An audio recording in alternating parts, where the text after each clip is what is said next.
Bueno, vamos a comenzar el día de hoy. Nuestra charla es neuroanatomía microscópica.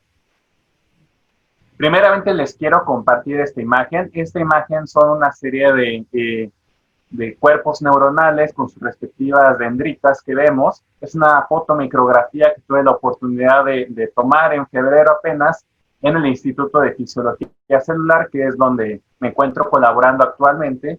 Y bueno, estas neuronas es algo muy interesante, es muy bonita esta fluorescencia, porque son neuronas hipocampales, podríamos decir que son neuronas de la memoria.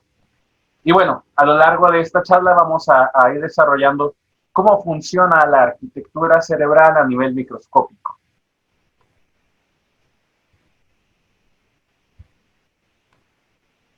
Para comenzar y recordar un poquito de nuestra primera sesión sobre historia, recordemos que el estudio de la neuroanatomía pasó apenas a nivel microscópico a finales de los 1800 con Camillo Golgi. Camillo Golgi fue un importante médico italiano que desarrolló por primera vez técnicas por medio de las cuales podríamos visualizar las neuronas. Particularmente él lo que hizo es desarrollar la técnica de Golgi, que consiste en un preparado histológico por medio de sales argénticas, es decir, sales de plata, las cuales al interactuar con la membrana plasmática de las neuronas se depositan encima de estas, y cuando pasa la luz del microscopio, pues no pasa la luz a través de las sales de plata por ser metal, y entonces podemos ver el dibujo de toda la neurona de color negro. Y a través de ello empezamos a dilucidar los primeros circuitos neuronales que existían en de las neuronas como tal. Y algo muy importante de esto es que Camillo Golgi y la mayoría de los neurocientíficos de la época consideraban que las neuronas eran una serie de redes de células, pero a final de cuentas funcionaban como un sinsisio, es decir, todas como una sola y no como neuronas individuales, lo cual posteriormente se logró a través de Santiago Ramón y Cajal, quien perfeccionó mucho de estas técnicas de impregnaciones de metales, no solo de plata, sino también de oro, y a través de eso Cajal se convierte en el padre de las neurociencias al determinar la doctrina neuronal, que cada neurona son células individuales con funcionamiento muy específico. Y bueno, también describió mucho de la morfología de una gran cantidad de neuronas que conocemos hoy en día. Y eso no solamente nos introdujo a un mayor entendimiento del cerebro y de toda la neurobiología, sino a un tipo de arte muy especial que es, en este caso, pues la ilustración científica en neurociencias. De tal manera que podemos ver esta increíble cantidad de ilustraciones que él nos dio, que fueron evolucionando conforme las técnicas pues científicas y técnicas sobre todo nos lo fueron permitiendo. Y en esa ilustración de Cajal podemos ver la gran cantidad de neuronas y de células gliales que él pudo describir conforme fue avanzando sus investigaciones, particularmente en cerebros de animales. Y aquí retomamos algo muy interesante que estábamos platicando las doctoras Aglae, Gilka, Verónica y yo justo antes de comenzar, que es la importancia de realizar ciencia básica y su correlación con las ciencias clínicas para un mayor entendimiento, por lo tanto, de las enfermedades en humanos y, bueno, en general, el entendimiento del humano como tal, y algo que nos hace tanta falta en Latinoamérica por diferentes cuestiones, sobre todo por el apoyo que viene de más arriba. Y también quisiera, a través de esta charla en específico, invitarlos a que se reten, a que nos retemos como hispanoparlantes para poder hacer un mayor desarrollo de ciencia latinoamericana. Y bueno, conforme avanzaron las neurociencias, avanzaron también diferentes técnicas de fotomicrografía y también esta arte que estábamos hablando. Particularmente aquí les quiero mostrar una ilustración muy bella ante mi percepción del doctor Greg Dunn, que es completamente actual. Y bueno, nos representa la médula espinal en un corte en el cual podríamos ver de una manera muy ilustrativa y esquemática cómo se verían las neuronas que la componen. Y por otra parte, si extrapolamos el trabajo de Greg Dunn y lo juntamos entonces con las ilustraciones que tenemos hoy en día a través de neuroimagen, como por ejemplo la tractografía, pues podríamos considerar el logro de este tipo de ilustraciones tan específicas que juntan el arte con la neuroanatomía microscópica, particularmente aquí que podemos ver pues una gran cantidad de tractos que tenemos dentro del encéfalo humano. Y bueno, vamos a ver entonces como tal cuál es el principal componente del sistema nervioso, tanto central como periférico. Todos sabemos que viene siendo la neurona. La neurona como la base de todo lo que va a componer la citoarquitectura del encéfalo, tanto humano como de animales. Recordemos que la neurona entonces parte de un soma neuronal, de un cuerpo en el cual se encuentran en color rojo la parte central de esta célula. Una parte en la cual encontramos en su centro su núcleo, su nucleolo, una serie de organelos que están dentro de su citoplasma, que vamos a ver a detalle más adelante, y de este cuerpo parten una serie de prolongaciones a las cuales vamos a llamar dendritas. Y de todas ellas, una principal que va a ser el axón. El axón, recordemos entonces que es un cable largo, por así decirlo, que va a transmitir un impulso nervioso hacia regiones más distantes. Si nosotros lo comparamos con alguna otra cosa, podríamos decir, por ejemplo, que la neurona podría ser, como un ejemplo, y aprovechando el mismo color, mi celular, y tendría un cable largo que vendría siendo, por ejemplo, en este caso, el cargador a manera de su axón. Esto es algo muy interesante porque muchas veces las personas que no nos dedicamos a la neurociencia, a la medicina o en general a la biología, les cuesta un poquito de trabajo entender cómo se transmiten este tipo de señales y esta es la base por medio de la cual vamos entonces a comprenderlo. Ahora, muchas veces a los médicos, a los que hemos estudiado un poco el cerebro, decimos, bueno, la neurona es algo muy elemental, muy sencillo, ya todos lo conocemos.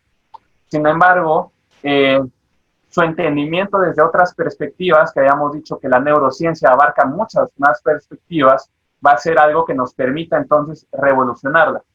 Y bueno, aquí podemos ver otra ilustración de las neuronas en un corte histológico muy grueso, a decir verdad, justamente que nos demuestra la arquitectura de ellas a partir de una impregnación metálica con sales de plata, de tal manera que podemos ver en el polo más basal esta bolita que tiene cierta forma triangular, porque justamente son neuronas piramidales, y que en su extremo superior, de acuerdo con esta imagen, vemos esta prolongación principal negra que vendría siendo el axón, y alrededor una serie de pequeñas espículas o de ramitas que vendrían siendo las dendritas. Insisto, podemos infravalorar esto y es muy sencillo, pero cuando lo pasamos a términos matemáticos, se nos complica mucho como médicos poder entender cómo funciona esto. Y bueno, aquí les presento entonces lo que vendría siendo la ecuación de la neurona formal. La neurona formal es la representación matemática de una neurona biológica, en la cual vamos a tener que llegan diferentes sinapsis, como podemos ver aquí en el W1, W2 y WN, que se refieren a diferentes entradas o inputs de otras neuronas que nos están mandando un mensaje hacia nuestra neurona principal. Y todas estas funcionan como pesos a manera de fuerzas escalares, si lo vemos desde una perspectiva física. Ahora, cuando toda esta información que llega de otra neurona y hace sinapsis con nuestra neurona principal a manera del input, se transmite el impulso nervioso de esta neurona secundaria original, presináptica, a través de las dendritas, y las dendritas lo llevan entonces hacia nuestro cuerpo neuronal, en el cual se va a llevar una función sumatoria respecto a todas estas estimulaciones que le están llegando, y entonces la neurona va a decidir si despolarizarse o no. Va a llegar al umbral para la despolarización, de lo cual vamos a hablar más adelante. Y a partir de ello, a través del cuello del axón, vamos a tener la función de activación, es decir, como tal aquí, la decisión de si esta neurona va a despolarizarse, y si se despolariza, qué tipo de impulso nos va a dar a través de su axón, y eso nos va a llevar entonces al output. Ahora, cuando nosotros lo vemos desde esta perspectiva, parece muy sencillo. Si tenemos 100 neuronas que te dicen despolarízate y da una función que sea excitatoria, pero tenemos 50 neuronas que son inhibitorias que te dicen no te despolarices, o sí despolarízate, pero da un final, un resultado que sea inhibitorio, pensaríamos en automático que lo que haría esta neurona sería justamente despolarizarse y dar un resultado excitatorio. porque son más las neuronas excitatorias. Sin embargo, no ocurre exactamente así. El cerebro no funciona como una democracia. Y algo que habíamos dicho justamente de estos inputs a manera de fuerzas escalares es que cada neurona tiene mayor peso que otra. Hay neuronas que pueden fungir como un peso muy grande, como por decirlo así, 50 votos, en comparación de otras que nada más fungen como un voto o como 3 votos. Algo muy importante de lo cual quisiera que partamos es que el cerebro entonces no es una democracia, como lo practicamos de forma regular.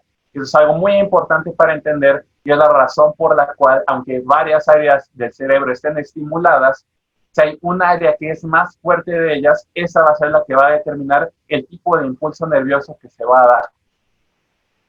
Ahora, algo muy interesante de nuestro cerebro es que no funcionan las neuronas de manera singular o de manera única y separada, cada una de ellas, sino que justamente para poder compactar la información, como habíamos visto previamente, se hace este plegamiento de la corteza cerebral y a la vez la corteza cerebral ya plegada se distribuye en diferentes láminas. Particularmente la corteza cerebral humana tiene 6 láminas diferentes de materia gris antes de llegar a la materia blanca. Recordemos, por tanto, que en la materia gris se encuentran los somas neuronales, es decir, los cuerpos de las neuronas. Y cada una de estas partes de las diferentes 6 láminas, como podemos ver en el extremo derecho de la imagen, tienen diferentes conexiones a diferentes áreas cerebrales subcorticales. Por ejemplo, vemos que particularmente de la lámina 2 a la 5 pues, se comunican con otras regiones corticales, mientras que únicamente de la lámina 4 se comunica de forma directa con el tálamo. Esto es algo muy interesante porque la organización que tenemos de las neuronas, particularmente de las que se encuentran en la corteza cerebral, vamos a recordar entonces que funcionan a manera de columnas o de pilares. Y de esta manera, la suma de todas esas neuronas que se encuentran en un pilar van a dar lugar a un solo input. Es decir, muchas neuronas se van a condensar en una sola propagación de una sola señal. Si lo vemos a través de un corte histológico, podemos ver obviamente que existen diferencias en cuanto al contenido celular, neuroanatómico, en cuanto a su microscopía, que hace que se puedan diferenciar a simple vista estas diferentes sustancias, cosa que le ayudó a Brodmann a que pudiera categorizar todas sus áreas funcionales de la corteza cerebral y que hemos visto en una correlación clínico básica que esas diferencias en cómo se ven las estructuras del arreglo microarquitectónico de estas neuronas es justamente lo que le va a dar lugar a diferentes funcionalidades de las áreas de la corteza cerebral. Ahora, ¿cómo lo entendemos desde una perspectiva matemática? Y quiero aquí introducirles un poquito a la idea de cómo funciona el machine learning y todo lo que viene siendo las redes neuronales, que es la base funcional de la inteligencia artificial. Por ejemplo, en el lado izquierdo de la imagen podemos ver diferentes atributos que están influenciando a un comportamiento, como por ejemplo los fisiológicos, los del entorno, los de la dieta y los del comportamiento previo. Cuando todos estos atributos están encima de una persona, podríamos decir que, en un ejemplo, que son varias neuronas que están dando su opinión respecto a cómo nosotros deberíamos actuar y entonces llegan a la primera sección de círculos, los ABCD, que es el input que habríamos recordado, que es la primera llegada hacia nuestra neurona central. Ahora, si lo vemos desde otra perspectiva, también todos estos inputs pueden representar diferentes neuronas que se encuentran en una lámina de la corteza cerebral, los cuales van a ir reduciendo su número total de cuerpos neuronales para ir filtrando y purificando esta información de tal manera que todos lleguen a un solo consenso. Entonces podemos ver que todos estos atributos llegan a una primera lámina de información de neuronas que empiezan entonces a condensar toda esta información a través, obviamente, de una comunicación muy compleja de todas las neuronas con todas ellas, y después se refina nuevamente la información al llegar a la segunda lámina, y de estas pocas neuronas, que estábamos hablando primero unas 4, que se refinaron a 3, y esas 3 se refinaron en un tipo de información mucho más precisa, unas últimas 3, a una última lámina, pueden dar entonces en su conjunto una sola respuesta, que es el output final. Es exactamente así la razón por la cual nuestra corteza cerebral se divide en pilares y estos pilares tienen exactos y precisas maneras en cómo van a funcionar los diferentes niveles en las láminas que tenemos y es por eso que cada lámina tiene diferentes razones de ser en su anatomía microscópica.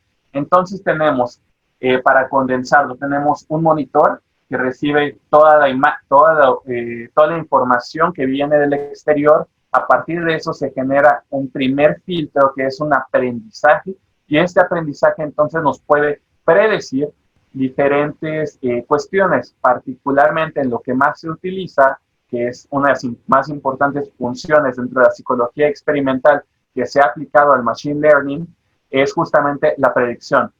Ese es también el sistema, cómo funciona el buscador de Google, cómo nosotros podemos poner una serie de palabras en nuestro buscador y cómo este nos va a llevar a un resultado final.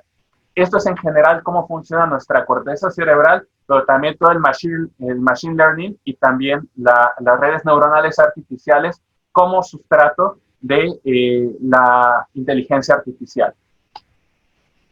Ahora vamos entonces a estudiar más de cerca nuestra querida neurona. Aquí tenemos un ejemplo muy particular de neuronas porque son muy estéticas y muy fáciles de entender desde muchas perspectivas.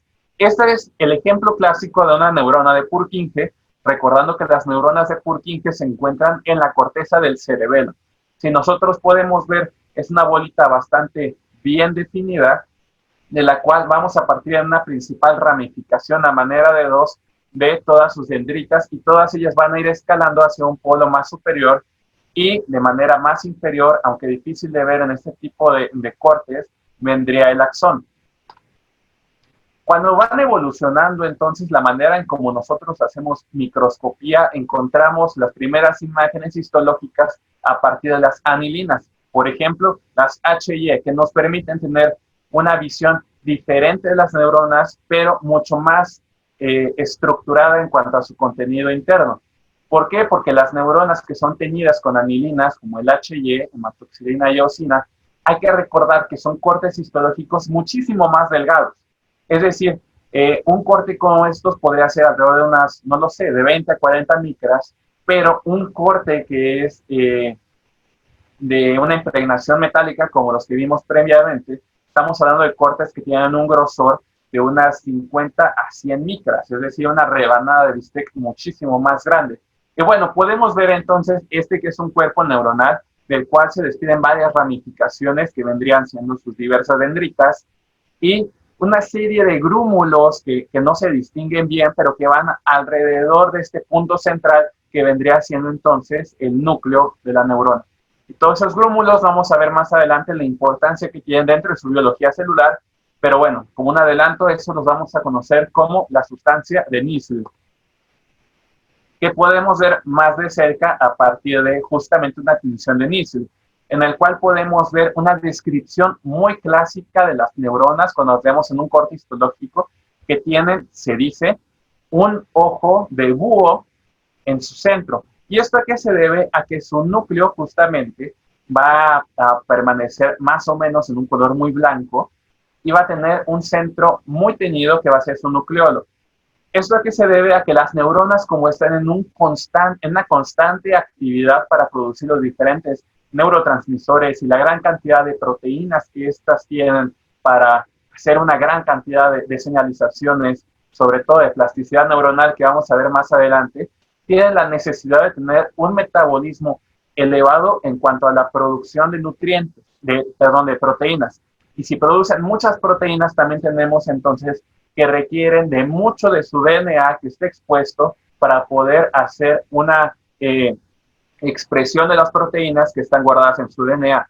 Es por eso que tenemos justamente este ojo de búho, porque tenemos la mayor cantidad del DNA de las neuronas a manera de una heterocromatina. ¿A qué me refiero con una heterocromatina? Que justamente esta cromatina, este DNA, en lugar de estar muy plegado, está extendido de tal manera que están expuestas la serie de bases nitrogenadas para que puedan ser copiadas y entonces generar las diversas proteínas que requieren las neuronas. Y bueno, más adelante empezamos a dar pasos agigantados en cuanto a la revolución científica, a nuestro entendimiento, no solo de las neurociencias a nivel histológico, sino de todo el entendimiento de la histología médica, cuando empezamos a utilizar marcadores inmunológicos. Particularmente aquí tenemos una reacción inmune en la cual nosotros podemos generar de manera artificial en un laboratorio un anticuerpo que vaya a pegarse de manera específica hacia una proteína o hacia alguna molécula que nos interese, de tal manera que cuando la reconoce, como por ejemplo en este caso reconoce a las neuronas con el color negro, se pega a las neuronas por su composición química y entonces este expresa un color que nosotros podemos ver a través del microscopio. Estas inmunoreacciones han sido muy útiles, sobre todo en la revolución, para entender el cáncer, los diferentes tipos de cánceres, porque muchos de los marcadores a partir de los cuales nosotros podemos no solamente dar un diagnóstico, sino ponerle un nombre y un apellido al tipo de cáncer, dar un pronóstico y elegir un mejor tipo de terapéutica que le vamos a dar, se ha dado a través de estos marcadores inmunológicos. Entonces, esto ha sido algo muy interesante que nos ha dado una gran luz y ha abierto una gran brecha en medicina, justamente el entendimiento de estos marcadores inmunológicos en la histología. Y después damos un salto más allá cuando esos marcadores inmunológicos de una inmunohistoquímica, como lo que acabamos de ver, lo mezclamos entonces no solamente con un color normal, sino a través de fluorescencias. Por ejemplo, aquí tenemos entonces una inmunofluorescencia en el cual nos permite ver diferentes cuestiones. Por ejemplo, en la inmunohistoquímica tradicional podemos ver nada más toda la imagen con sus diferentes colores, pero en una inmunofluorescencia podemos decidir nada más qué colores ver. Por ejemplo, esta imagen podríamos decidir solamente ver las cuestiones que están en color azul o solamente las verdes con diferentes técnicas de la microscopía fotónica. Y bueno, aquí podemos ver entonces cómo se podría ver más o menos el cerebro humano desde una perspectiva tridimensional al ver el acomodo arquitectónico que tienen las neuronas. Las neuronas no se encuentran volando nada más o acomodadas como vemos en la corteza cerebral en láminas. Cuando nosotros vemos estructuras subcorticales, como el ejemplo que aquí tenemos, podemos ver el aglutinamiento o la aglomeración de los cuerpos neuronales en zonas específicas y estas pues dan sus ramificaciones, sobre todo las axonales, hacia diversas áreas del encéfalo. Y hay que recordar entonces que cuando nosotros veamos una aglomeración neuronal, como aquí lo podemos ver, casi siempre estamos hablando de una corteza cerebral. Aunque hay otras estructuras que no se encuentran como tal en las cortezas típicas. Por ejemplo, aquí podemos ver este arreglo en el cual hay dos cortezas sumamente cercanas. Estamos hablando de unas escasas micras que se están juntando para dar este doblez que podemos ver cómo se está plegando. Y eso es justamente la que estamos hablando aquí de hipocampo. Y bueno, por lo mismo que habíamos dicho, a partir de estas reacciones inmunológicas con fluorescencia, podemos ver, por ejemplo, las diferencias que existen entre una célula y otra.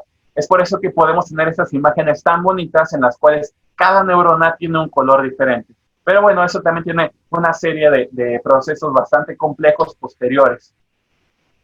Y bueno, este estudio justamente de inmunistoquímica nos ha permitido desenvolver secretos de las neuronas desde una perspectiva muy individual, al poder marcar cosas muy específicas.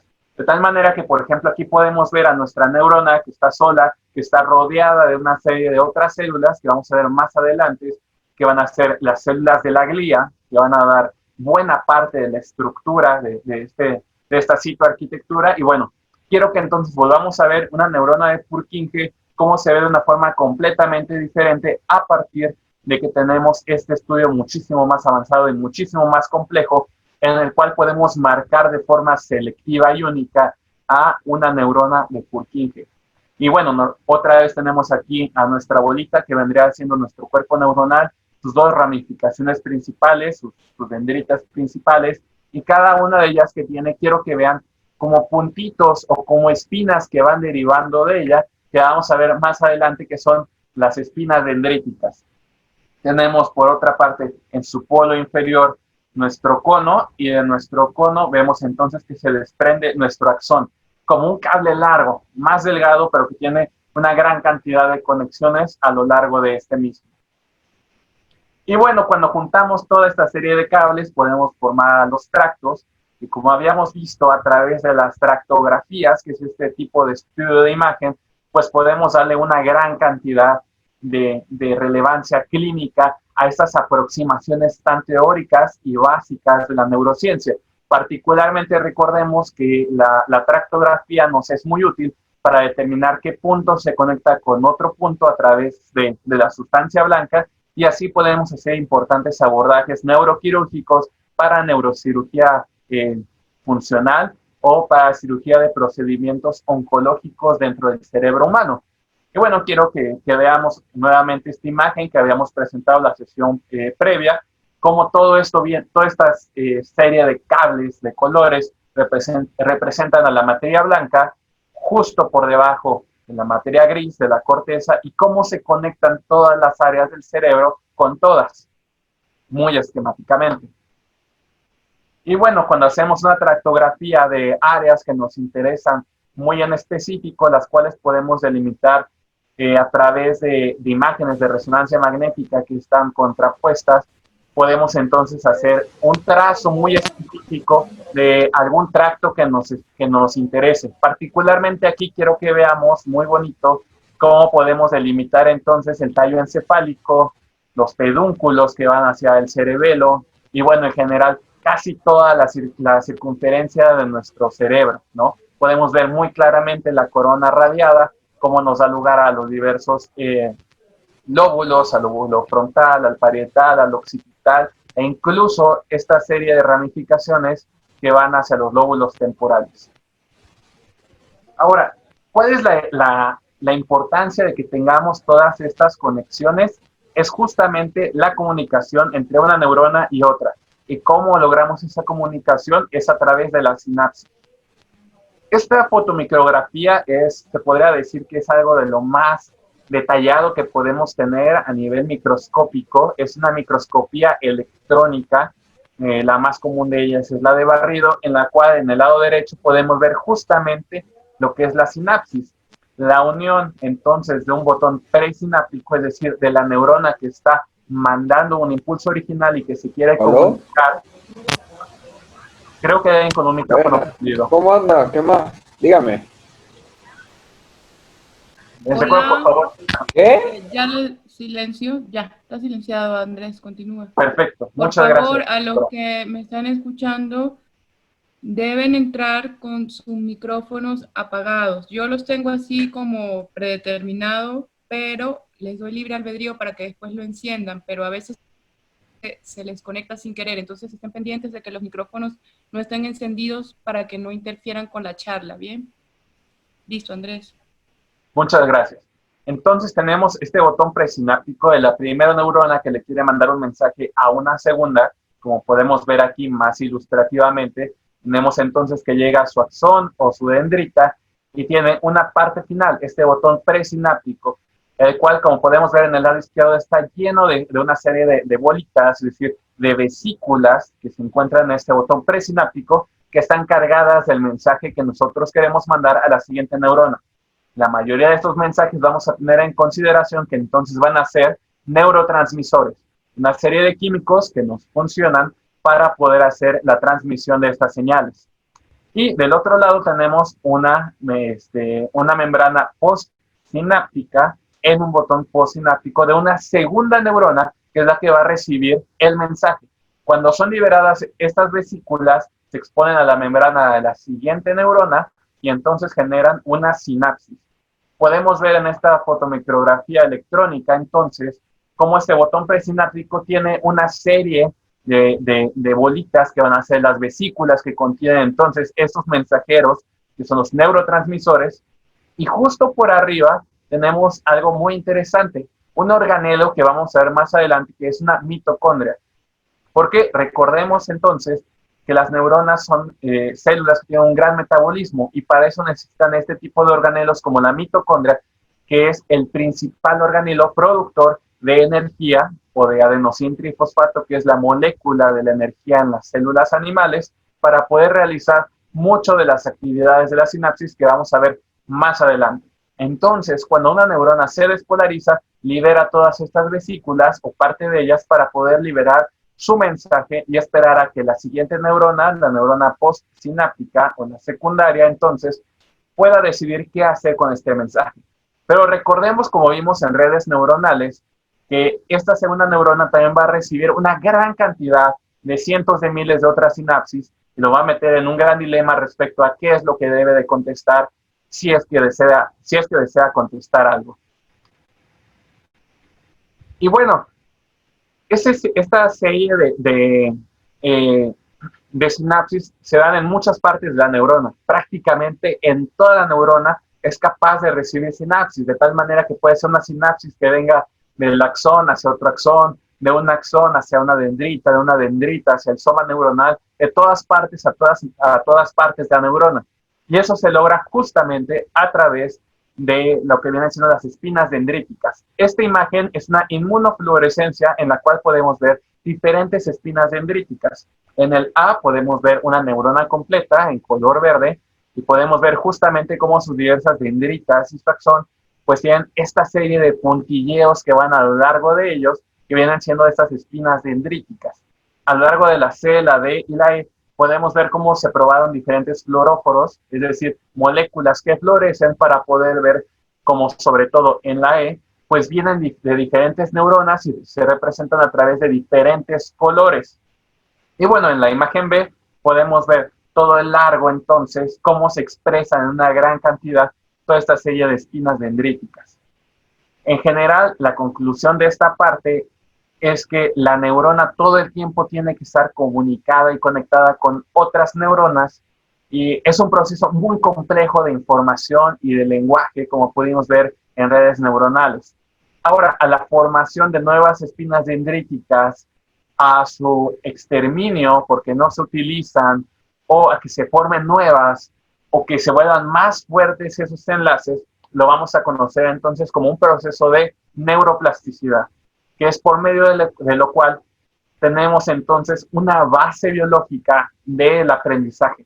El aprendizaje entonces no es solamente un proceso psíquico o psicológico que nada más se compone de una corriente eléctrica que viaja a lo largo del cerebro, sino que podemos ver un sustrato biológico medible morfológicamente de lo que viene siendo el aprendizaje a nivel celular. Y bueno, si hacemos otro tipo de fotomicrografía electrónica, podemos ver justamente una reconstrucción tridimensional de cómo se pueden ver las neuronas, y quiero que vean cómo están todas entretejidas a manera de una sola maraña. No es difícil de entender cómo los primeros que vieron a las neuronas a través de técnicas argénticas llegaron a creer que eran una sola célula, que era una sola red muy compleja.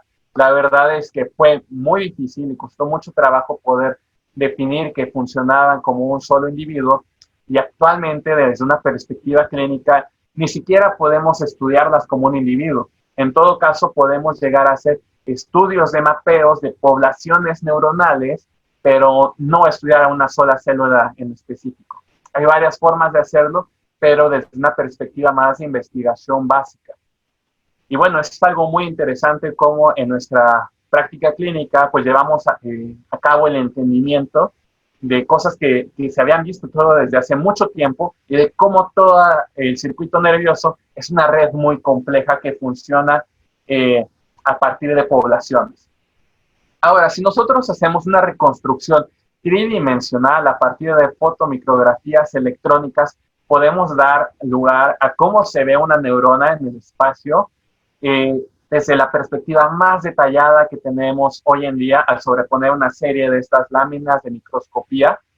Sin embargo, la resolución que nosotros tenemos para hacer esto, la verdad es que es algo muy complicado, y por eso no hemos podido mapear todavía todo el cerebro humano a este nivel. Hemos mapeado un par de cerebros de animales sumamente sencillos, sobre todo gusanos, pero el cerebro humano no. Y quiero que vean que esto es como la máxima resolución que hemos logrado hasta ahora de cómo se ven las neuronas humanas. y pues no podemos mapear más que alrededor de unas 10 células al mismo tiempo, y créanme que hacer esto cuesta mucho trabajo técnico de obtención de la muestra, su preservación y mucho más para hacer el proceso computacional para lograrlo. Si hay alguien que haya hecho algo de diseño gráfico, ustedes sabrán que cuando uno renderiza una imagen, se puede tardar muchísimo tiempo en lograr el resultado final.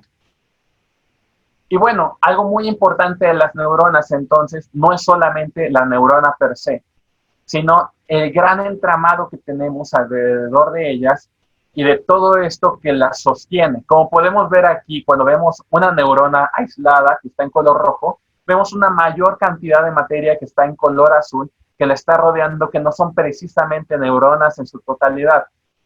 Si nosotros vemos, por ejemplo, esta segunda imagen, que podemos ver una columna funcional de una corteza, particularmente punto 98 milímetros, podemos ver entonces en la parte más basal de la imagen la serie de cuerpos neuronales, estas bolitas que se extienden hacia arriba, como sus prolongaciones principales que vendrían siendo los axones, pero en color rojo vemos un marcador de inmunohistoquímica que se llama IVA1. IVA1 es un marcador que nos sirve sobre todo para ver astrocitos, es decir, la glía. Y podemos ver entonces cómo esta glía, esta serie de células secundarias en el cerebro, pues están alrededor y entremetidas en todo el cableado que habíamos hablado, como vimos en la imagen previa. Así que ahora vamos a comenzar a hablar de la glía.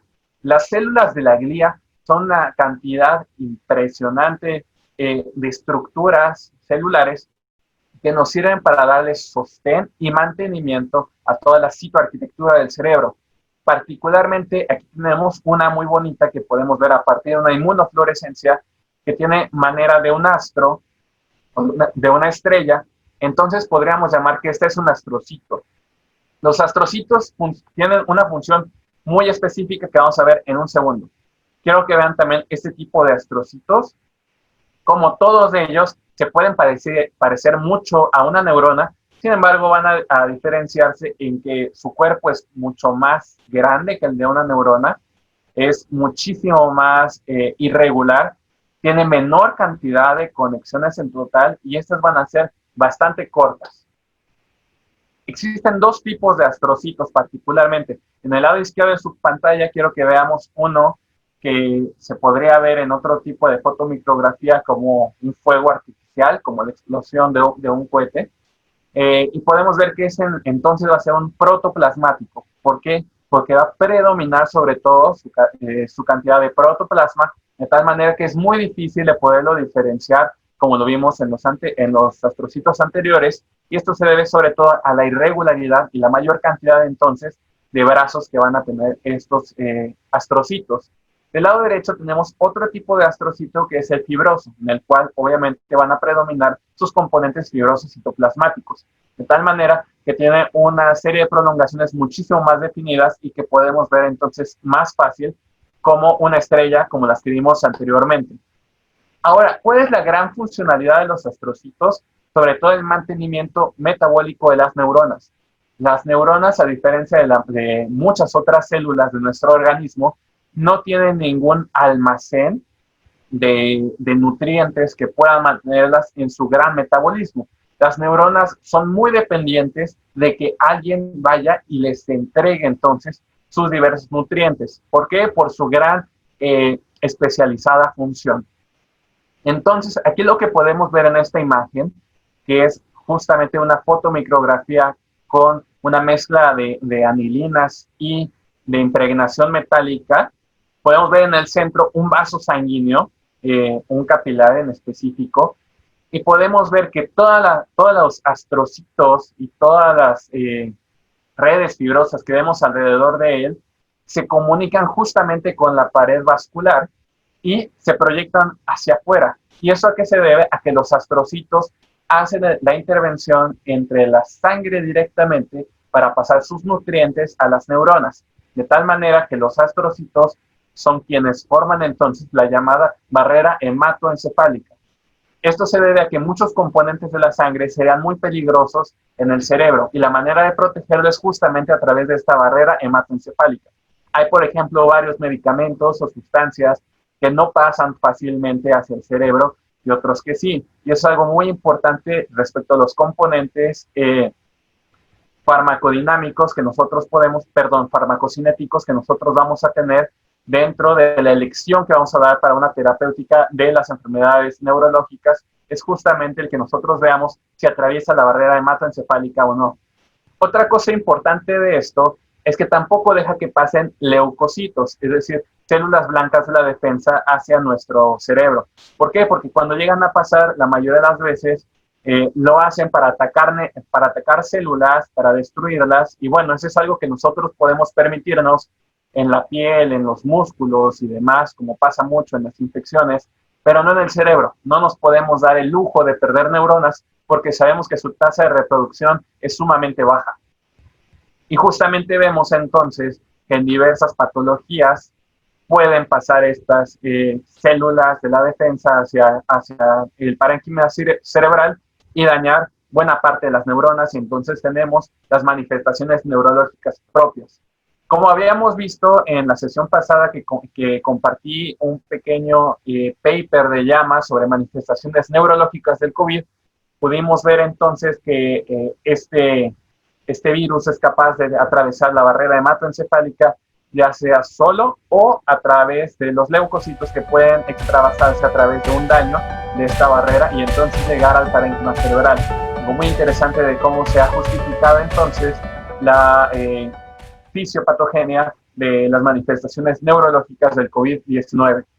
Entonces, si ilustramos esta barrera hematoencefálica desde una perspectiva de un dibujo, podemos ver entonces cómo el astrocito, que es la célula rosada, se va a encontrar en el centro de esta ilustración y va a agarrar a través de sus pies vasculares, es decir, de sus prolongaciones, buena parte de lo que viene siendo el vaso sanguíneo, y va entonces a generar este paso de los nutrientes a través de él para llegar al axón o como tal al cuerpo de la neurona. Y de esta manera esta célula de la glía, este astrocito, es capaz de mantener a nuestra neurona no solamente nutrida, transportando el oxígeno, la glucosa y demás de la sangre hacia la neurona, sino que también es capaz de tomar todos los desechos metabólicos de la neurona y arrojarlos a la sangre nuevamente para que puedan ser eliminados como tal. Ahora, algo que no conocemos mucho y que no se conocía hasta hace poco también es la barrera del espacio glinfático. No linfático, glinfático, con una G inicial. Y este espacio es un espacio perivascular en el cual se considera que la sangre genera un ultrafiltrado del plasma, y este ultrafiltrado plasmático perivascular es justamente lo que los astrocitos son capaces de tomar. Es decir, que existe una barrera secundaria, además del endotelio vascular, entre la sangre y el parénquima cerebral. Y lo que sucede de manera regular es que de la sangre arterial pasa este ultrafiltrado al espacio linfático, y ahí a través de acuaporinas, sobre todo de las número 4, se filtra selectivamente los nutrientes o lo que se desea a través del pie vascular del astrocito, y el astrocito entonces es capaz de llevarlo a las neuronas, y después los desechos son eliminados a través del espacio linfático que está alrededor entonces de nuestras venas del cerebro.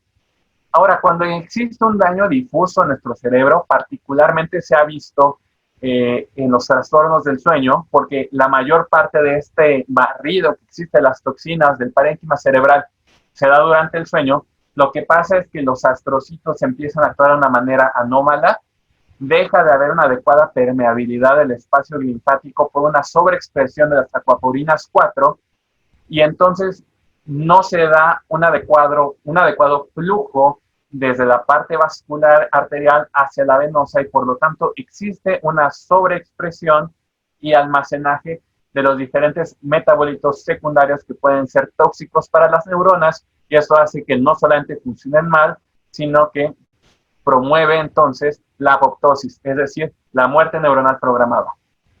Por eso dormir es tan importante, entre muchas cosas, claro. Y bueno, existen otro tipo también de de células de la glía. Particularmente aquí tenemos unas que son muchísimo más redonditas, que tienen unas conexiones muchísimo más pequeñas y que se pueden diferenciar muy fácilmente de los astrocitos porque para nada parecen estrellas. De hecho, una forma muy particular de que lo puedan entender los estudiantes de medicina, una analogía que se utiliza, bueno, que yo he visto que han utilizado en mi universidad, es que los podemos llamar como Mike Wazowski. Lo vamos a ver más adelante, el personaje de Monster Inc. Y bueno, aquí podemos ver entonces una fotomicrografía de una impregnación argéntica en la cual podemos ver justamente estas bolitas que vendrían siendo los oligodendrocitos. Los oligodendrocitos, como podemos ver aquí, son esta bolita que tiene una serie de conexiones muy diferentes a los de la neurona. Y vamos a ver por qué. Les quiero mostrar primero un par de imágenes para que se familiaricen con su morfología.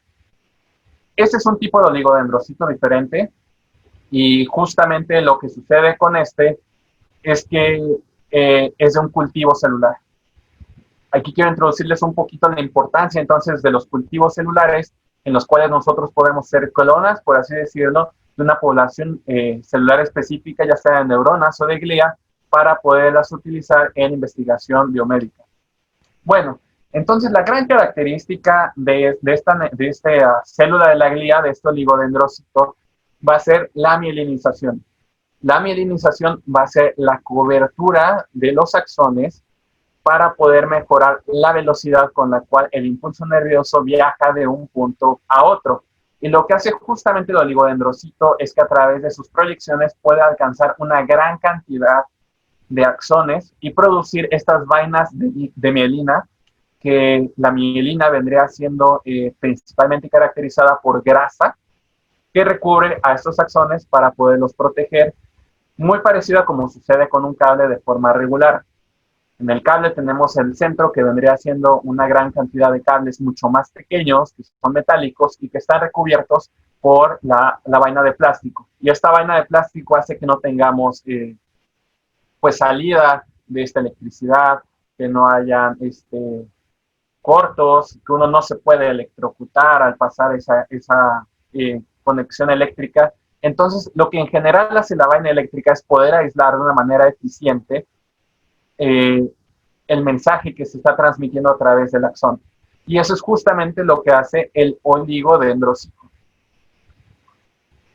En esta imagen más esquemática podemos ver el color verde, que se parece mucho más a Mike Wazowski, este personaje de Monster Inc., porque bueno, es una bola que se considera el todas mías y que es capaz entonces de agarrar una gran cantidad de los diferentes axones. Cosa diferente a su símil, a su célula glía símil, que se encuentra en el sistema nervioso periférico. Entonces, punto importante de recordar es que el oligodendrocito se encuentra únicamente en el sistema nervioso central. Y justamente podemos ver de esta manera cómo en el centro se encuentra nuestra fibra nerviosa y todo lo que está alrededor es una serie de capas concéntricas de la mielina. Ahora, la mielina, al ser una grasa, principalmente de carácter lipídico, obviamente, es lo que le da este color blanco a la sustancia blanca. ¿Por qué? Porque la sustancia blanca habíamos visto que son toda esta serie de axones que funcionan como conexiones, pero que están recubiertas de algo blanco, que es lo que lo diferencia justamente de la corteza cerebral donde se encuentran los cuerpos celulares. Y eso es justamente entonces este componente lipídico de las vainas de mielina. Si nosotros vemos entonces un nervio a través, desde una perspectiva de un corte que vaya longitudinal, vamos a ver aquí en más oscuro todo lo que viene siendo el axón y que está rodeado entonces, encapsulado por toda la vaina de mielina, que es toda esta región blanca. Ahora, algo importante en las vainas de mielina es que tienen cierta duración además. Se interrumpen y comienza otra vaina de mielina diferente, aunque el axón sea el mismo y no se interrumpa. Y justamente este espacio en el que se interrumpe lo vamos a llamar entonces nódulos de Ranvier. Los nódulos de Ranvier va a ser entonces el espacio en el cual se va a poder manifestar el potencial de acción, de tal manera que solo se va a manifestar en un nódulo de Ranvier a otro de una manera que se va a transmitir el impulso nervioso saltatoriamente, en lugar de manifestarse a lo largo de todo el axón. Y eso es lo que hace que justamente sea mucho más veloz el impulso nervioso en su llegada de un punto hacia el otro y que no se pierda la señal, es decir, que se mantenga contenida. Y eso es lo que hace que tractos o nervios que sean mielinizados sean mucho más rápido que aquellos que no son mielinizados, como las fibras de tipo C, que son las fibras del dolor. Por ejemplo, cuando nosotros nos golpeamos o nos pegamos contra la puerta del coche, primero sentimos el impulso nervioso de que estamos sintiendo un golpe, pero no nos duele, sino hasta después de un par de segundos. Y esto se debe justamente a que hay unas fibras, las fibras nociceptivas, que viajan muy velozmente porque están mielinizadas, y después llega el impulso nervioso de fibras no mielinizadas, que son las del dolor, particularmente, en este caso serían las fibras de tipo C. Esa es la respuesta y la razón por la cual cuando nos pegamos primero sentimos el golpe y después paulatinamente empezamos a sentir el dolor, porque hay fibras que viajan mucho más rápido que otras en la transcurrencia del impulso nervioso y eso se debe a su recobertura por las vainas de mielina. Ahora, cuando nosotros entonces vemos esto en el sistema nervioso periférico, es decir, en los nervios, habíamos dicho que el sistema nervioso central era gobernado, la mielinización, por los oligodendrocitos. En el sistema nervioso periférico va a ser por las células de Schwann o células de Schwann, dependiendo del idioma del que uno los quiera leer. Y este tipo de células son células que nada más abarcan un solo axón, a diferencia de los oligodendrocitos que abarcaban varios, y solamente una sección de la vaina de la mielina. Y lo que ocurre de esta célula es que entonces enrolla el axón y de esta manera lo mieliniza. Antes de pasar a esta parte, quiero decirles que este proceso de mielinización es algo muy importante, sobre todo en las cuestiones del neurodesarrollo, porque recordemos que cuando apenas empieza la neurogénesis, es decir, la formación de las primeras neuronas en su etapa fetal y embrionaria, casi ninguna de esas, mejor dicho, está mielinizada y a lo largo de la etapa embrionaria se empiezan a mielinizar y hasta llegar a los 2 años más o menos tenemos una mielinización general de todo el sistema nervioso. Y a través de eso, que es un proceso muy importante en el neurodesarrollo, vemos entonces que los niños alcanzan la mayor parte de sus capacidades neurológicas y que una mala nutrición en estas etapas tan tempranas afecta sobre todo a nivel neurológico en la mielinización, y la falta de la mielinización apropiada es lo que nos da muchos de los trastornos neurológicos propios del desarrollo. Ahora, habíamos dicho previamente con los astrocitos que ninguna célula de la defensa era capaz de pasar al parénquima del cerebro. Y eso nos deja entonces con la pregunta, ¿qué hace el cerebro para tener células de la defensa propias si no hay unas externas? Y bueno, justamente nos da entonces a lo que viene siendo la microglía. La microglía es el tipo de célula de defensa que se encuentra en el parénquima. Podríamos decir que la más similar vendrían siendo las células plasmáticas en el resto del cuerpo. Y lo que hace la microglía es una función sobre todo de carácter fagocítico, en el cual cuando existe algún área dañada en nuestro parénquima, estas medían la parte de poder desarrollarla, de poder entonces comerse, por decir así, esta serie de toxinas o de cuerpos de otras células que se han visto en la necesidad de morir o que han muerto por algún daño específico neurológico y entonces poder eliminar las toxinas. Esa es la gran función de la microglía. Y si nosotros vemos la microglía, la verdad es que es una forma bastante compleja de entender desde muchas perspectivas, pero en general es muy atípica en el resto del sistema nervioso central porque podemos encontrar normalmente que las neuronas son como muy simétricas o la mayor parte de la glía. Esta no. Podemos ver entonces una parte somática central y una serie de proyecciones que son muchísimo más asimétricas que las proyecciones que habíamos visto del resto de las células gliales que tienen proyecciones. Y son muy difíciles de ver por microscopía a no ser que usemos tinciones o efectos específicos para la microglía. Entonces, la microglía tiene esta forma tan particular, pero es mucho más particular cuando se llega a activar, es decir, cuando ésta llega a encontrar algo que necesita fagocitar y eliminarlo. Y es justamente que entonces cambian su morfología para tener esta forma de bastón, como podemos ver en las flechas de la imagen B.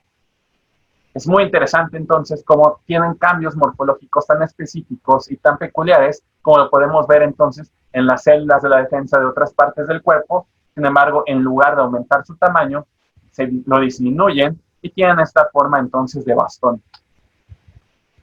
Y bueno, si nos vamos a otras perspectivas muchísimo más periféricas, hay que recordar que las neuronas también las podemos encontrar también, por ejemplo, en otras células que son excitables, como lo que vendría siendo el músculo. Aquí tenemos una fotomicrografía de una serie de haces de fibras musculares, de musculatura esquelética estriada, en la cual podemos ver en el color negro, a través de una impregnación metálica con sales de oro, en el cual las últimas terminaciones nerviosas, obviamente de un nervio periférico, llegan a las fibras musculares a través de lo que viene siendo la placa neuromuscular, y entonces el estímulo que puede ser desde una perspectiva de una neurona pasa a ser un potencial de acción que lo puede compartir con otra célula que es excitable, en este caso las células de la musculatura.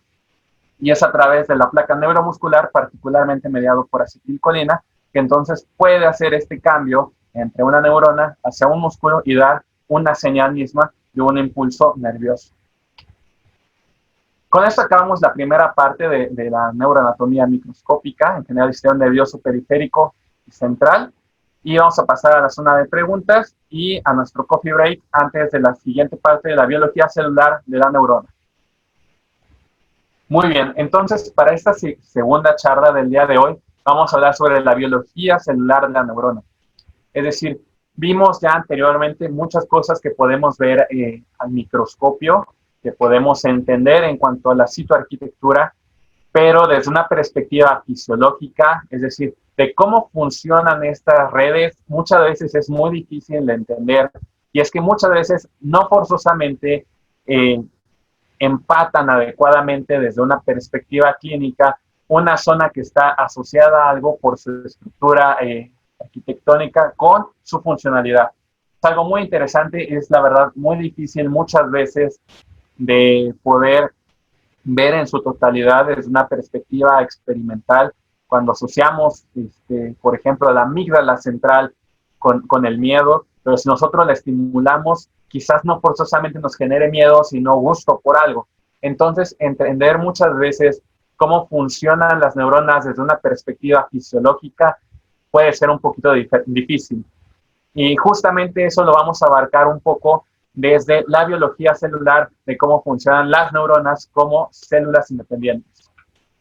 Y bueno, recordemos entonces este punto del que habíamos hablado, de que un impulso eléctrico de una neurona viaja a otra, y de esta manera el impulso nervioso puede ser generado y llegar desde un punto hasta diversos puntos, no nada más a uno solo.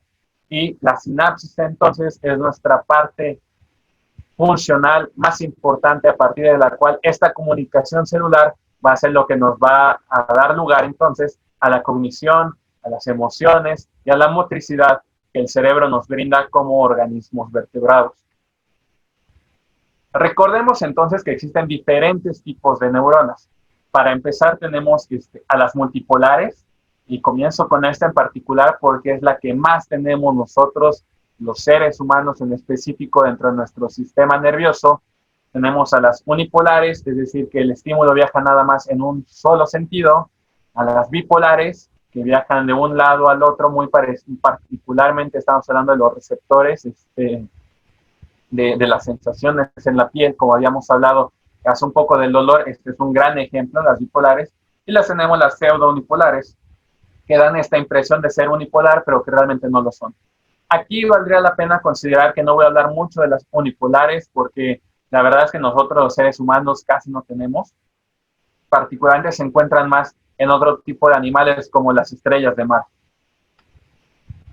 Ahora recordemos entonces la imagen que habíamos tenido de una neurona clásica, en la cual cuando nosotros nos acercamos a través de una tinción de tipo Nissl, podíamos ver que existía una gran cantidad de aglomeraciones alrededor de nuestro núcleo. Y habíamos dicho que justamente íbamos a hablar más de nuestra sustancia nísel, es decir, de todos estos puntos morados, muchísimo más marcados que se encuentran en el citoplasma de la neurona alrededor de nuestro núcleo. Y todos estos gránulos de la sustancia nísel son justamente retículo endoplásmico rugoso. Cuando nosotros hablamos de biología celular, algo muy importante de considerar era entonces la producción de las proteínas que se daba a través de una traducción del DNA que nosotros teníamos, y era la razón por la cual tenemos estos ojos de búho en las neuronas, porque el DNA se encuentra expuesto para poder generar entonces la mayor cantidad de proteínas posibles. Bueno, cuando entonces ese DNA se traduce para generar una proteína, estas proteínas tienen que ser posteriormente maduradas. Ya tenemos mucho de la utilización, por ejemplo, del aparato de Golgi, de vacuolas, de retículo endoplásmico y rugoso. Y bueno, particularmente las neuronas echan mano mucho del retículo endoplásmico rugoso para la maduración de sus proteínas. Y vemos entonces que la mayor parte del citoplasma del cuerpo neuronal se encuentra lleno de este organelo. Cuando nosotros hacemos entonces una microscopía electrónica, quiero que veamos esta imagen. En la A tenemos a nuestra neurona común, como lo habíamos visto, en el polo más superior, dendritas suyas, después su cuerpo neuronal y finalmente un axón. En el B hacemos un acercado particular, pero en el C quiero que veamos entonces que lo que predomina aquí es nuestro cuerpo neuronal. En el centro, y de lo que nos podemos anclar, es justamente del nucleolo de nuestra neurona, y alrededor de ella tenemos una serie de puntilleos como de sal y pimienta, más o menos circular, que vendría siendo el resto de su núcleo. Pero alrededor de él quiero que vean cómo cambia importantemente la imagen. Ya no son como sal y pimienta tan finamente, que vendría siendo el DNA extendido, sino que ya estamos hablando de cuerpos muchísimo más grandes, mucho más definidos y en general más alargados, tanto oscuros como claros. Y eso se debe a la gran cantidad de organelos que presenta la neurona, al igual que cualquier otra célula, pero en su porción somática únicamente. Cuando nosotros hacemos un acercado, entonces quiero que vean cómo toda la parte central vendría siendo el núcleo de la neurona. Esto más oscurito que estoy delimitando vendría siendo su nucleolo, es decir, toda esta porción de DNA que vendría siendo eucromatina, es decir, que está bien plegada todavía, porque esta porción o no es codificante por parte de la neurona o codifica para cosas que uno no está ocupando de una manera muy regular. Toda la porción gris que está en su periferia vendría siendo heterocromatina, es decir, la que habíamos dicho que está desplegada para poder estarla traduciendo, y en la periferia tenemos una porción mayor entonces de eucromatina. De tal manera que solamente la parte central, que está periférica al nucleolo, es aquella que está todo el tiempo siendo utilizada. Es muy parecido a lo que nosotros hacemos en la cocina, que guardamos muy bien empaquetado aquellas cosas que no vamos a utilizar y que están muy a la mano, aquellas que utilizamos todo el tiempo en los diferentes platillos que hacemos. Bueno, alrededor y delimitando nuestro núcleo tenemos entonces una membrana nuclear, es decir, una capa que está cubriendo todo este núcleo y a través de la cual existen varios poros que pueden comunicar su interior con su exterior para la producción de proteínas. Pero inmediatamente afuera, quiero que veamos esta serie de órganos membranosos que tenemos aquí, por ejemplo, o más atrás, que lo podríamos imaginar como ropa que está doblada, en la cual en su interior podemos tener entonces el procesamiento de esas proteínas inmaduras para justamente su maduración y su utilización posterior. Adicionalmente tenemos algunos otros organelos muchísimo más formados que no son huecos precisamente, que vamos a ver más adelante. Pero quiero que vean más o menos la imagen previa que habíamos visto de los órganos de Nissl, que era una serie de estructuras aglomeradas nada más, que cuando las vemos ya a detalle y de cerca podemos ver que tienen estructuras muy específicas que nos van a dar lugar entonces a las funciones particulares que cada uno de estos organelos va a tener. Y bueno, si hacemos todavía un acercamiento más grande a nuestro nucleolo. Una disculpa porque no pude quitar la marca de agua y no conseguí otra imagen de esta calidad. Y en lugar de hacer una vista que abarque un gran espesor, tenemos esta fotomicrografía que tiene un espesor sumamente chiquito. Podemos ver entonces las cadenas del DNA que están dobladas en el nucleolo, cómo se encuentran justamente todas aglomeradas y en este doble es tan peculiar, casi concéntrico, que nos permite entonces tener un acceso muy restringido a la información que se encuentra en el nucleolo, porque es DNA que no está siendo utilizado, tanto porque no es algo de una utilidad común o porque justamente es DNA que es no codificante. Ahora, si hacemos una fotomicrografía de más acercada justamente a toda esta parte de nuestro soma neuronal y lo coloreamos artificialmente, quiero que vean en la porción izquierda toda esta estructura naranja grande que vendría siendo entonces el núcleo de la neurona. En verde oscuro podemos ver vacuolas. En morado quiero que vean la gran cantidad de estructuras moradas que van a ser mitocondrias, que habíamos dicho que son los organelos encargados de la producción de la energía de nuestra célula. Quiero que vean cómo la neurona tiene una gran cantidad de mitocondrias a lo largo de todo su citoplasma. No solamente aquí en el centro, que es el cuerpo neuronal, sino habíamos visto cómo están incluso casi en la porción más distal de los botones presinápticos. Y bueno, también tenemos en color rosado o rojo estas estructuras que son microtúbulos, que son muy importantes porque a partir de ellos van a ser, por decirlo así, las carreteras en las cuales van a viajar las diferentes empaquetamientos de proteínas que vamos a utilizar. Tenemos en color amarillo entonces al retículo endoplásmico rugoso y tenemos en este color verde más claro a lo que vendría siendo un aparato de Golgi. Entonces quiero que veamos cómo en el citoplasma del cuerpo neuronal existe una gran cantidad de organelos que son los que permiten entonces que la neurona tenga sus funciones tan peculiares y que estén funcionando de manera adecuada. Es decir, la neurona no solo es un cable con un centro que manda información de un lado al otro. Al igual que cualquier otra célula, cumple una gran cantidad de funciones. Y estas se logran a través de todo este equipo multidisciplinario que son los organelos de la neurona, de la misma forma que un hospital funciona a partir de un equipo multidisciplinario en el cual todos son igual de importantes para la atención del paciente, desde el camillero hasta el neurocirujano. Ahora, si nosotros hacemos una reconstrucción un poquito más ilustrativa y tridimensional de cómo se ve esto, quiero que veamos nuevamente naranja en el centro, el núcleo de nuestra neurona y cómo alrededor es envuelto, no solamente está rodeado, sino que es envuelto por este retículo endoplásmico rugoso, obviamente con porciones de retículo endoplásmico liso también, pero cómo tiene una función muy específica, igual a una relación muy estrecha con el núcleo para entonces la formación de todas las proteínas que el núcleo va a decodificar para poder dar lugar entonces pues a todos los procesos de comunicación que se guardan dentro de la sinapsis. Y bueno, adicionalmente tenemos la gran cantidad de mitocondrias que habíamos hablado previamente, su aparato de Golgi también relacionado entonces con la maduración de proteínas, pero es una perspectiva un poquito más secundaria.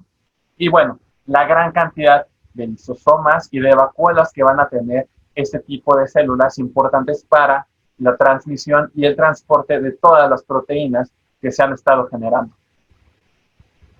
Ahora quiero que veamos un ejemplo muy específico, muy peculiar, muy bonito, de qué es lo que pasa en el trauma cráneoencefálico.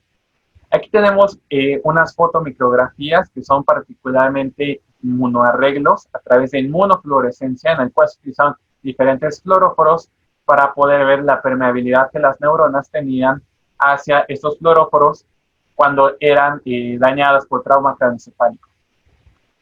En la imagen A podemos ver justamente en las flechitas los cuerpos neuronales. En la imagen B, nuevamente los cuerpos neuronales de una forma regular. Pero en la imagen C, quiero que vean cómo nosotros podemos meter un fluoróforo, es decir, una molécula que no debe de traspasar de forma regular la membrana de la neurona y cómo se logra meter de tal manera en el citoplasma de la neurona que esto lo llega a colorear por completo.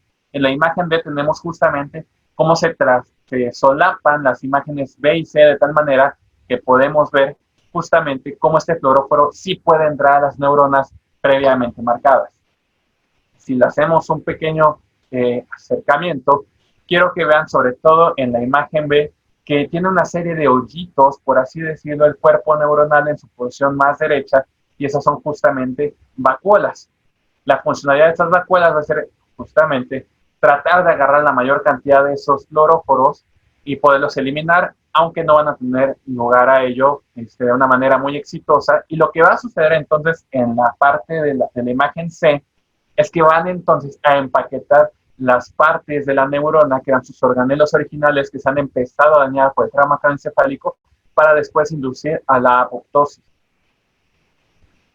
Y bueno, aquí tenemos una fotomicrografía electrónica de barrido donde podemos ver con una ampliación la formación de las vacuolas y todo esto que habíamos visto de manera previa de cómo se encuentra el soma neuronal, pues con un arreglo diferente.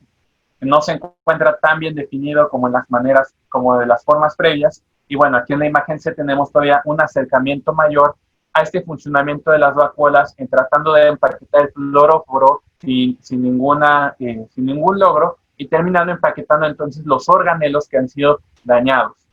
Ahora, ¿por qué les digo esto? ¿Por qué me metí con esto? Porque ahora les voy a presentar el que quizás sea el organelo más importante y más peculiar de la neurona, que es justamente aquel que lo delimita, que es la membrana celular. La membrana celular hay que considerar entonces que es el organelo más grande de todos y que de acuerdo con el modelo actual que nosotros tenemos es una bicapa a manera de mosaico de fosfolípidos. ¿Esto qué quiere decir? La membrana celular, como de la neurona, como de cualquier otra célula que nosotros tengamos en nuestro cuerpo, son dos capas formadas de fosfolípidos, es decir, una molécula que tiene una porción de fósforo y dos porciones de lípido, siendo la porción de fósforo aquella que se encuentra en contacto con el agua, es decir, es lipofóbica, y tenemos una porción que está en el centro de las dos capas, que es justamente de un lípido, que es hidrofóbica. El mantener entonces esta bipolaridad, que una parte le gusta el agua y la otra no, hace justamente que se puedan aglomerar todas estas partículas de la membrana plasmática, se puedan juntar y entonces hacer un espacio que divida un interior de un exterior de la célula por medio justamente de esta afinidad o falta de afinidad hacia el agua. Ahora, aquí hay algo muy importante y muy peculiar. Todas estas están unidas a manera justamente de un mosaico con una serie de otras estructuras que pueden ser proteicas o lipídicas que se encuentran a lo largo de la membrana celular que hacen que esta se pueda comunicar con el interior y el exterior. Recordando entonces el exterior de la célula en la porción más superior y el interior con la porción más inferior. Ahora, parte estructural muy importante de esta bicapa de fosfolípidos va a ser el colesterol, que va a regular en buena parte, por así decirlo, la dureza y el que se puedan mantener unidas en buena parte estas membranas. Es por eso que en general se dice que el colesterol es tan necesario para nuestro cuerpo, pero en proporciones adecuadas, porque tiene una función muy importante en particular en la formación de la membrana de las neuronas. Ahora, también tenemos otras glicoproteínas, como podemos ver aquí. Esta que es una glicoproteína integral porque está metida entre la membrana plasmática, muy parecida a lo que es la coapurina 4, el cual puede comunicar el exterior extracelular con su interior. Sin embargo, también hay otro tipo de estructuras que pueden hacer esto, que tienen otras funciones, como por ejemplo los canales de iones o de cationes que vamos a ver justamente más adelante, que van a proporcionar el balance eléctrico de la neurona y en general de cualquier célula de nuestro cuerpo. Tenemos otro tipo de estructuras, hay de muchos tipos, pero sobre todo vale aquí la pena recalcar aquellos que son receptores. ¿Por qué? Porque los receptores son estructuras que son parte de la membrana celular que nos van a permitir reconocer moléculas del exterior que van a ser justamente los mensajes que van a dar otras células, otras neuronas, muy parecido como puede ser el caso de los neurotransmisores o, por ejemplo, de las hormonas. Ahora, ¿cuál es la importancia entonces de esta bicapa particularmente en las neuronas? Es mantener un equilibrio. Este equilibrio lo podemos ver, por ejemplo, en las diferentes sales que existen al interior y al exterior de nuestras células, como van a ser principalmente el sodio, el potasio, el cloro, y van a entrar de diferentes maneras. Muchas de ellas van a ser a través de compuertas que puedan requerir, por ejemplo, la utilización de energía, y otras van a ser por canales que les van a permitir un libre paso. Pero lo importante aquí es que exista un balance entre un lado y el otro lado con diferentes componentes. Van a haber componentes, por ejemplo, el potasio en el interior de la célula, que va a ser mucho mayor que en la parte exterior de la célula. Y mantener justamente este balance va a ser lo que nos va a dar lugar a que podamos después desbalancearlo y entonces tener lugar al potencial de acción de la célula. Ahora, el potencial de acción de nuestra neurona es muy particular. Tenemos entonces que la mayor parte de nuestras neuronas se van a encontrar alrededor de los menos 70 milivoltios. Y que cuando eso reciben un estímulo que tiene que superar el umbral para que se pueda despolarizar, que es del menos 55, entonces se despolariza, es decir, la neurona empieza a actuar, se prende, por así decirlo, y después regresa a un estado de normalidad, es decir, una repolarización en el cual la neurona se empieza a apagar poco a poco y tiene un espacio en el cual se puede tener un descanso antes de volver a despolarizarse y volver a activarse, que es el periodo refractario. Y entonces regresamos al estado de reposo antes de que un estímulo lo vuelva a despolarizar. Ahora, algo muy importante de las neuronas en particular es que las neuronas se mueven por el todo o nada. Es decir, o se despolariza o no se despolariza.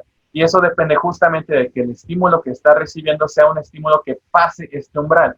Si recibe otros estímulos que son subumbrales, estos estímulos van a ser fallidos y por más que lleguen una gran cantidad de estímulos que no alcancen el potencial umbral, la célula nunca se va a despolarizar. Ahora, es diferente con otras células excitables. Por ejemplo, les quiero mostrar aquí el potencial de acción del corazón. En el corazón lo que ocurre es que tenemos primero un estado de reposo, tenemos una despolarización rápida y después una repolarización que es sumamente lenta, que tiene un espacio de tiempo justamente y que después regresa a su estado de reposo. Ahora, ¿cuál es la relevancia de que nosotros tengamos esto en una célula excitable como puede ser el corazón? Justamente el que tengamos un tiempo de reposo. ¿Para qué? En este caso, para que haya toda la dinámica de flujos por parte de la sangre que pasan de una cavidad cardíaca a la otra. Entonces, es muy importante tener estos tiempos de descanso o de sostenimiento en la despolarización de una célula excitable para la adecuada función fisiológica que esta nos va a dar lugar. Ahora, esto no ocurre en la célula nerviosa. ¿Por qué? Porque la transmisión de un mensaje tiene que ser preciso y tiene que ser rápido, como habíamos visto previamente en el caso del dolor. Cuando hablamos de un flujo, como por ejemplo las células cardíacas, no ocurre lo mismo. Ahora, existe algo muy interesante. Apenas hace una semana y media más o menos, pudieron mapear a todo el sistema nervioso del corazón. Y aquí les quiero presentar esta imagen, que la verdad es que se me hace estupenda, de cómo es el corazón de una rata, en el cual pudieron mapear todas las estructuras nerviosas que en este se encuentran y las diversas poblaciones como corresponden a partes en específico de este corazón. Se me hace algo muy bonito porque, como ustedes sabrán, el potencial de acción del corazón, su despolarización para poder dar lugar entonces a todo el ciclo cardíaco, pues tiene que ver con procesos muy específicos de su anatomía, cómo llega a través del seno auricular, pasa al atrio ventricular y después de este se llega a sus diversas porciones finales de las fibras de Purkinje y demás. Pero lo que quiero decirles con esto es la importancia de las células nerviosas, no solamente dentro del cerebro, sino las que se encuentran en otras partes periféricas, como en el caso del corazón, y cómo el aprovechamiento adecuado del balance de estas estructuras químicas, como pueden ser los aniones y los cationes, nos permiten llegar a equilibrios eléctricos que a partir de controlarlos adecuadamente pueden dar funciones completamente diferentes, como en este caso en el electrocardiograma podemos tener espacios específicos en los cuales las estructuras más grandes, los órganos, puedan tener lugar a funciones muy diferentes con un mismo principio. Ahora, metiéndonos un poquito más a cómo funciona este movimiento de cargas eléctricas en el axón, quiero que veamos, en esta porción inferior tenemos a nuestra membrana celular de la neurona. En este espacio más gris tenemos el espacio exterior a nuestra célula, es decir, aquel líquido que es intersticial, y debajo de nuestra membrana plasmática tenemos el líquido que es este propio intracelular. Como habíamos comentado, la mayor cantidad de la concentración de potasio se va a encontrar siempre intracelular y el sodio va a tender a ser sobre todo extracelular. Esto nos permite que en el exterior de la neurona tengamos una carga que es principalmente positiva y en el interior de la neurona una carga que es principalmente negativa. Cuando llega un potencial de acción a nuestra neurona y esta se despolariza, ocurre lo siguiente. Las moléculas de sodio entonces van a entrar al interior de nuestra neurona, es decir, tenemos aquí esta activación de la neurona. ¿Por qué? Porque la neurona pasa de estar en un estado negativo a uno positivo y después el potasio va a empezar a salir dando lugar otra vez a la repolarización, es decir, la neurona vuelve a estar en un estado negativo y el exterior pasa a ser a un estado positivo y después en nuestro periodo de reposo lo que va a ocurrir es que van a haber transportadores por medio de los cuales el potasio va a regresar al interior de la célula y el sodio al exterior de la célula. Y es por eso que no podemos tan fácilmente tener otra despolarización en este momento. A nivel general, esto es cómo funciona, que hay un cambio eléctrico en las neuronas y es por eso que se dice que el potencial de acción o que las células nerviosas funcionan como cables eléctricos, justamente por este cambio que existe en las polaridades en el interior y el exterior de la célula. Y si nosotros lo vemos como una animación, ocurriría algo por el estilo, que es la porción más izquierda, lo que va pasando es que se va despolarizando la neurona y se despolariza en diferentes áreas conforme va avanzando de manera anterógrada para llevar entonces este estímulo desde una zona inicial hasta una zona final. Y cuando este estímulo, este potencial de acción, llega a la última parte que es el botón presináptico y quiere dar entonces la transmisión de un mensaje, que se despolariza esta membrana y las vesículas que se encuentran en el botón presináptico cargados con neurotransmisores son liberados al espacio sináptico, como podemos ver, y entonces pueden llegar estos mensajeros a los receptores de el botón postsináptico y entonces poder mandar este mensaje, esta despolarización, este potencial de acción a la siguiente neurona. Entonces vemos nuevamente aquí cómo son liberadas estas vesículas con los neurotransmisores y llegan entonces a la siguiente neurona. Si lo vemos un poco más detenido, cuando se liberan los neurotransmisores llegan entonces a estimular la siguiente membrana, la membrana postsináptica, estimulan sus receptores y después son vueltos a meter estos neurotransmisores de nuevo al interior de la membrana sináptica de la primera neurona, es decir, a la presináptica. Y esta recaptura de neurotransmisores es algo sumamente importante porque en caso de que se llegaran a quedar en el espacio sináptico, seguirían estimulando constantemente la membrana postsináptica. Y eso es justamente el mecanismo de acción de varios fármacos, particularmente aquellos que utilizamos para la depresión, como puede ser el inhibidor de la recaptura de serotonina. Justamente lo que hace es que inhibe que estas moléculas, que estos neurotransmisores puedan regresar a la membrana presináptica y se mantengan estimulando de forma constante la membrana postsináptica.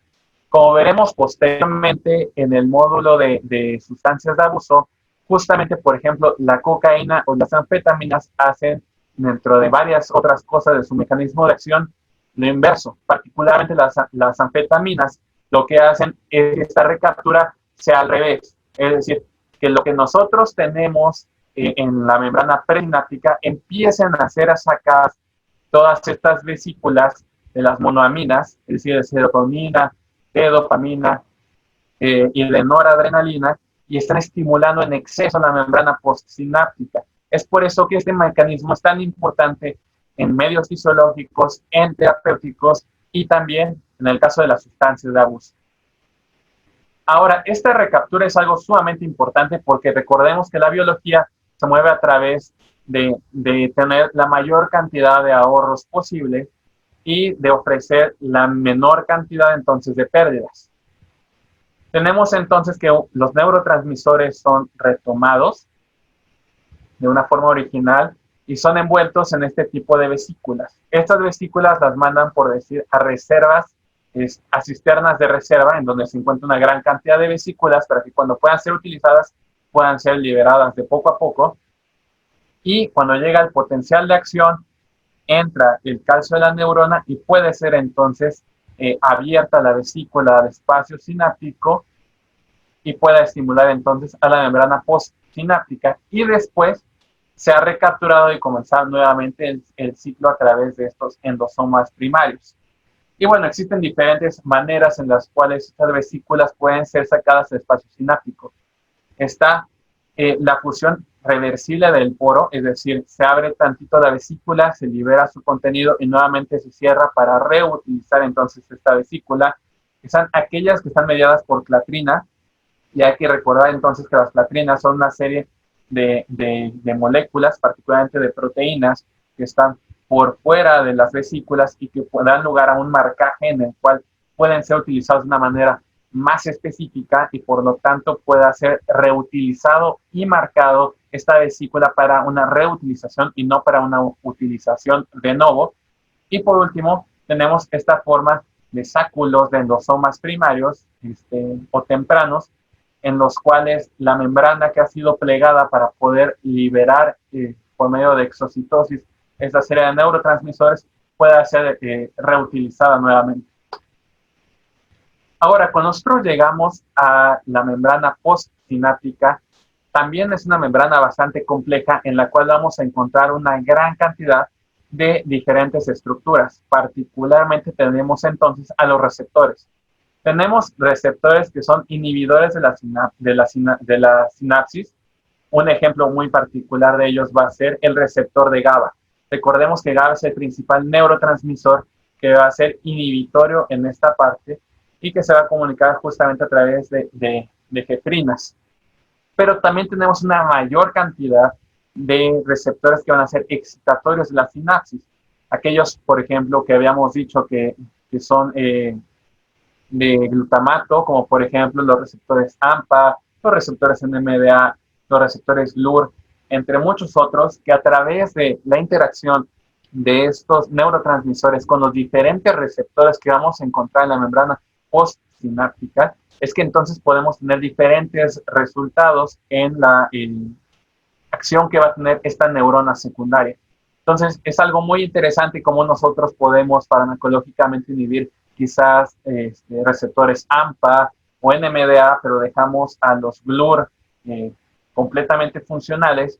Tenemos que cuando tenemos una descarga glutamatérgica, pues tenemos cambios diferentes en el resultado final a cuando solo tenemos AMPA o NMDA funcionando.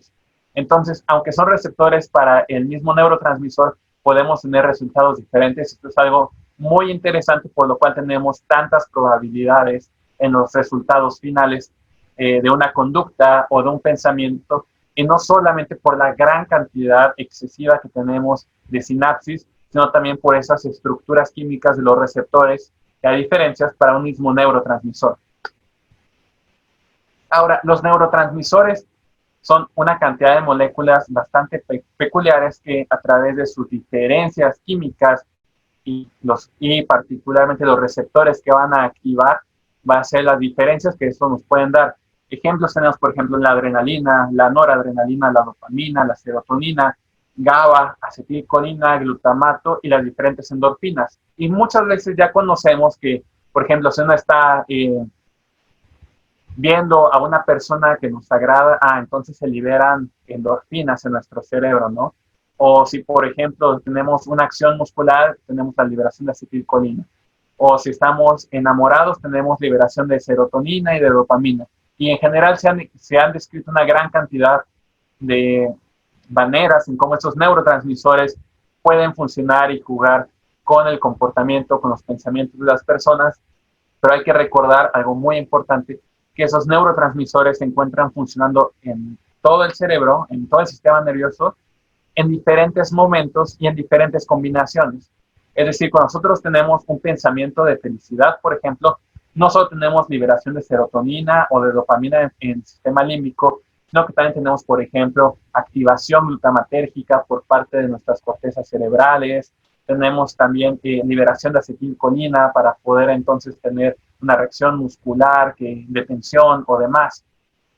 Las emociones, los pensamientos son muchísimo más complejos que nada más denominar que un neurotransmisor es la razón por la cual funciona toda una emoción o todo un pensamiento o toda una conducta. Y esto es algo muy importante porque esta complejidad de juego es justamente lo que nos da lugar a la complejidad que tiene el cerebro humano. Ahora, aquí tenemos el caso de cómo se vería la activación o el movimiento de las espinas dendríticas de las que habíamos hablado anteriormente. Y quiero que vean justamente que la activación o el movimiento a lo largo de la neurona por medio de la microscopía es lo que nos permite ver que existen algunas espinas dendríticas más grandes que otras o algunas áreas de la dendrita que están mucho más pobladas de estas espinas que otras. Y es justamente este comportamiento microestructural en cuanto al arreglo que van a tener y que quiero que vean entonces que es algo muy dinámico.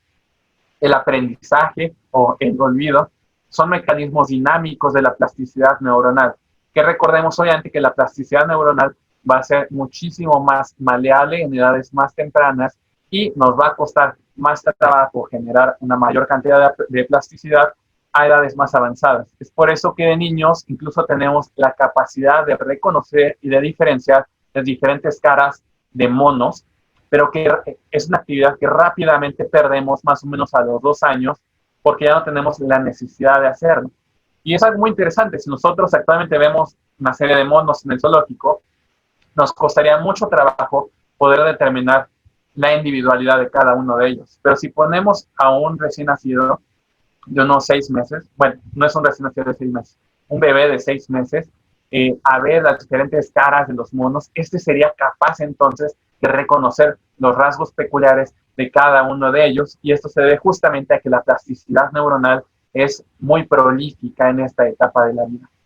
Y bueno, en la debida clase de plasticidad neuronal, vamos a ver cómo esos cambios estructurales pueden dar lugar a pensamientos y conductas completamente diferentes, sobre todo en relación a la memoria.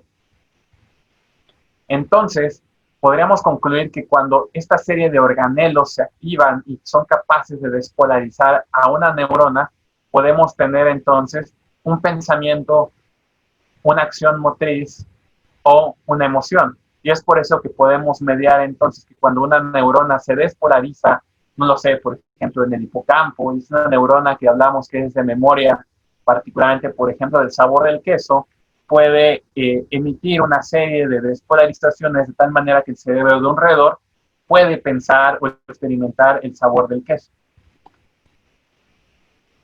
Pero cuando lo vemos como toda la cantidad de neuronas trabajando al mismo tiempo, tenemos un panorama más parecido al que les estoy presentando aquí, en el cual se están despolarizando y repolarizando las neuronas en un espacio tridimensional todo el tiempo para generar toda esta serie de cantidad de pensamientos y de movimientos. Entonces quiero que vean cómo es algo dinámico que ocurre en una gran cantidad de neuronas para dar lugar a un solo resultado, como vimos en redes neuronales al principio de esta charla.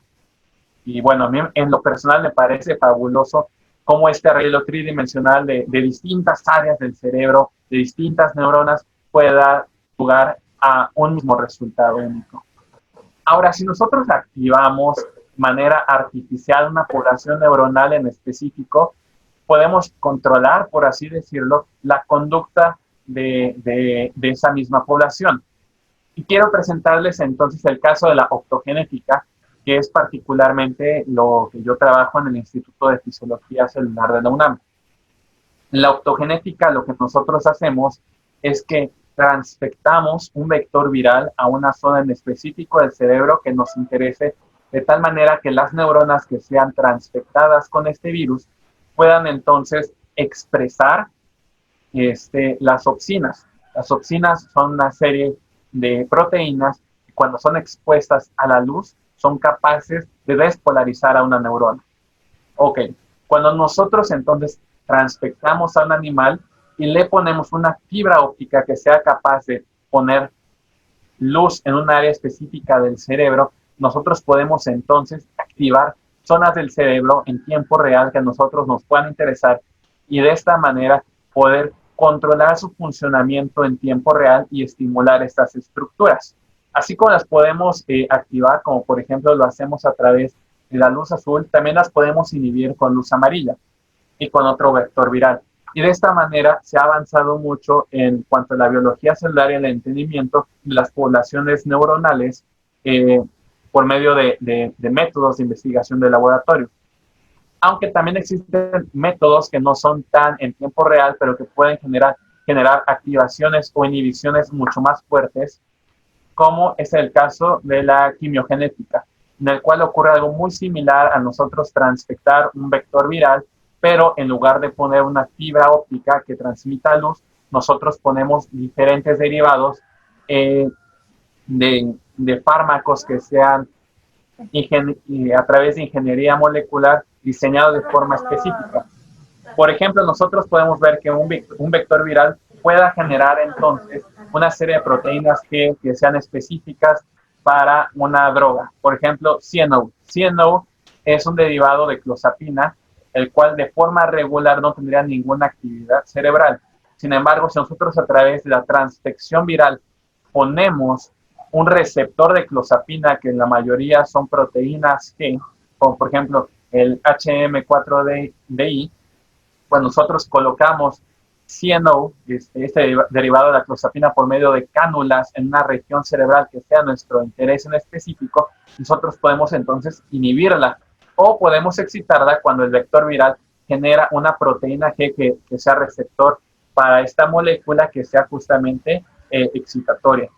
Y de esa misma manera podemos después nosotros cambiar esa unión del CNO a través de administrar acetilcolina. Son métodos muy peculiares, muy interesantes que se han utilizado de manera muy reciente para poder hacer este tipo de inhibiciones o de excitaciones de poblaciones neuronales en específico para poder ver cómo actúan de manera más centrada áreas de nuestro cerebro que nos puedan interesar y entonces controlar de esta manera la conducta de los diferentes animales. Particularmente en Estados Unidos existe un protocolo, un primer protocolo en humanos, en el cual se está viendo qué tanta funcionalidad tiene este vector viral para reproducirse y no tener ningún efecto adverso, porque si nosotros, por ejemplo, pudiéramos activar de esta manera zonas cerebrales que nos pudieran interesar, podríamos solucionar varios problemas neurológicos. Un ejemplo de ello que nosotros actualmente sí podemos realizar es en la enfermedad de Parkinson.